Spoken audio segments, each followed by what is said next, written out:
Hello guys, કેમ છો બધા? મજામાં? આગળના વિડીયોમાં અમે તમને બતાવ્યું હતું કે અમે દીકરીની ઘરે ગયા હતા અને દીકરીની વિશે જે બધી ચર્ચાઓ કરી. હવે આજે બીજી એક જગ્યાએ જઈ રહ્યા છીએ અમારી લાડકી દીકરીની ઘરે, અને ત્યાં શું શું માહિતી તમને પહોંચાડવાના છે એ બધી માહિતી હું તમને આગળ વિડીયોમાં બતાવતો રહીશ, અને આગળ વધુ માહિતી અમારા મેહુલભાઈ માલવીયા આપશે. તો આગળના વિડીયોમાં પણ તમને દીકરીની મુલાકાત કરી દેખાડ્યું હતું, અને અત્યારે પાછી બીજી દીકરી અમારી દિવ્યા પટેલ એમની ઘરે જઈ રહ્યા છીએ. અને દીકરીને માત્ર 3 બહેનો જ છે, પપ્પાની છત્રછાયા પણ નથી અને એમને ભાઈ પણ નથી. આવી દીકરીની મુલાકાત લેવા માટે અમે જઈ રહ્યા છીએ અત્યારે. અને આ દીકરીને આપણે આવતા 11 ફેબ્રુઆરીના દિવસે એમને પરણાવવાની છે. તો આવો હું તમને આગળ દેખાડું કે દીકરી સાથે શું વાતચીત થઈ છે.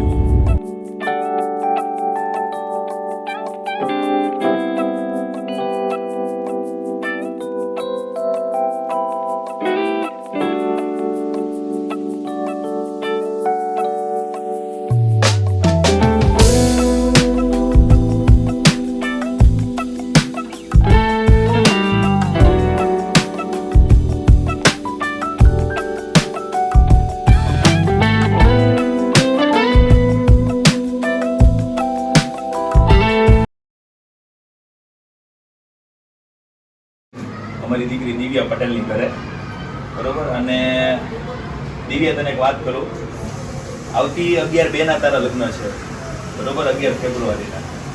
આપણે લગભગ કેટલી બહેનો છે ગ્રુપમાં? 125 બહેનો છે, બરોબર છે. એમાં મેં તને અચાનક ફોન કર્યો કે દિવ્યા ઉધારી ઘરે આવું, સરપ્રાઈઝ આપી, બરોબર. કે દિવ્યા ઉધારી ઘરે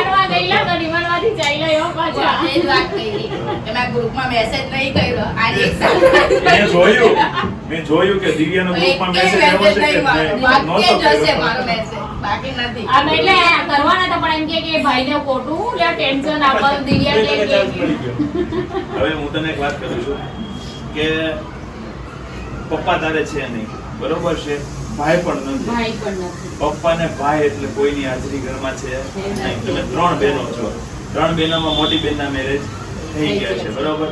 તમે 2 બહેનો બાકી છો, બરોબર. હવે તું નાનપણથી કેટલું ભણી? 10 ભણી. 10 ભણ્યા પછી પેટ્રોલ પંપ પર જોબ કરે છે. અને તું વિચાર કર, તે તારા લગ્નની જ્યારે વાત આવી છે, કુમાર સાથે જ્યારે પણ વાત આવી છે, મમ્મીએ વાત કરી છે, તારી સગાઈ નક્કી થઈ છે, બરોબર છે. પછી તને હું ટેન્શન હતું? ટેન્શન તો આ જ કે મમ્મી એકલું તો કેટલું કરી શકશે એમ. મેરેજ તો આમ કઈ ને જેમ બને તેમ જેટલું સાદાઈમાં પતે એટલું સારું. હવે કે એને લોડ અપાય એમ નહીં. પપ્પાની કેટલા વર્ષથી? પપ્પાના 18 વર્ષથી પપ્પાની હાજરી નથી. 2004માં 2004માં પપ્પા એક્સપાયર થઈ ગયા છે. એમને શું થયું? એમાં બીમાર જ હતા. બીમારીમાં જ જતા. તું કેવડી હતી પપ્પા એક્સપાયર થઈ ગયા? 2004માં તો ચોથું ધોરણ હતી. ચોથું ભણતી. અને બેન કદાચ નાની બેન નાની તો કઈ નાની જ હતી. 1 વર્ષની જેવી હશે. બોની ખાલી બે થોડું ઘણું એક આ બે તો રમતા ત્યારે જ્યારે પપ્પાને આવું થયું ત્યારે બીજાના ઘરમાં. હવે ભાઈ તો તારે છે નહીં, પપ્પા નથી, બરોબર છે.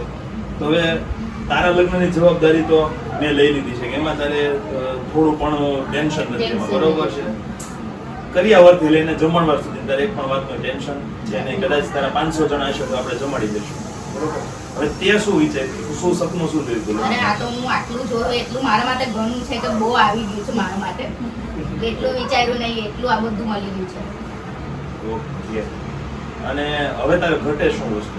કઈ વસ્તુ નથી, આજ મને વધારે પડે છે. કરિયાવરનું લિસ્ટ વાંચી લીધું, એમાં કઈ ઘટે છે?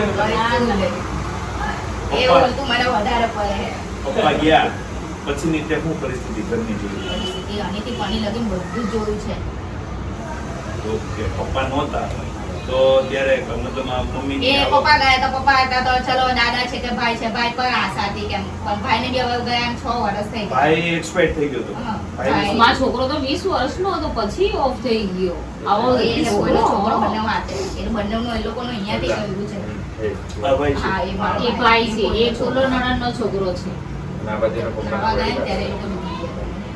નાવા ગયા હતા આમ બધા હાથે જ હતા, એવું નહીં કે એકલા જ હતા, આમ બધા હાથે જ હતા. ચાર ઓલા રૂમમાં છે ને એ ચારે ના ફોટા છે. એક સાથે વઘઈ માયા દેવી 6 વર્ષથી આ ભાઈ એક્સપેક્ટ થયા. પણ તો અમારું કઈ નહીં, પણ એના જે સપના હતા ને એનું ઘણું બધું હતું ને એના લઈને દુઃખ થોડું લાગે કે એને આટલું વિચારેલું ને એને આટલા વર્ષમાં એ કંઈ કરી ના શક્યો. એને કોલેજનું છેલ્લું વર્ષ હતું. હા, છેલ્લું વર્ષ. દાદા એને પોલીસ બનાવવા માંગે પણ એને પોલીસની નોકરી નહીં કરવી, એને બેંકની શાંતિથી ને આરામથી નોકરી કરવી કે 6 વાગ્યા પહેલા એટલે ઘરે. તો ભાઈની હાજરી હતી ને પપ્પાની બેની હાજરી હતી. ઓકે, કઈ નહીં, વધારે કઈ ઘટે છે એટલું કર્યું એટલું બહુ છે અમારા માટે. તો બસ તમે અહીંયા આવ્યા ને મને બહુ ખુશી મળી. એમાં પાછો તમે ટાઈમ કાઢ્યો ને મેં આટલો. ગ્રુપમાં જોયું કે દિવ્યાનો જ મેસેજ મારો હતો. message. બરોબર છે કે ભાઈ મારી ઘરે આવજો, બધી છોકરીના મેસેજ હતા, એટલે મેં આને જ ફોન કરવા. તો અમે દિવ્યાના ઘરની મુલાકાત લઈ આવ્યા દોસ્તો. દિવ્યાની 3 બહેનો છે અને પપ્પા લગભગ 18 વર્ષથી પપ્પાનું મૃત્યુ થયું છે અને ભાઈનું મૃત્યુ થયું એને 6 વર્ષ થયા. ભાઈને એ લોકો કેનાલની અંદર કંઈ નાવા ગયા હતા અને ભાઈને ડૂબીને મૃત્યુ થયું છે. અને દિવ્યાની માત્ર 3 બહેનો છે. 3 બહેનોમાં અત્યારે 3 બહેનો અને એમના મમ્મી, એમાં મોટી બહેનના લગ્ન થઈ ગયા છે અને આ દિવ્યાના લગ્ન બાકી છે ને હજી એનાથી નાની બહેન છે. આજે દિવ્યા એ પેટ્રોલ પંપની અંદર નોકરી કરે છે. લગભગ દિવ્યાએ મને એમ કીધું કે 7 વર્ષથી હું પેટ્રોલ પંપની અંદર નોકરી કરું છું. એટલે આ દીકરીને જે પણ સ્થિતિ છે ભાઈ અને પપ્પા વગરની, ભાઈ અને પપ્પા કદાચ પપ્પા ન હોય અને ભાઈ હોય તો પણ બેનને થોડો સહારો મળી રહે, પણ દિવ્યાને ભાઈ અને પપ્પા બેય નથી.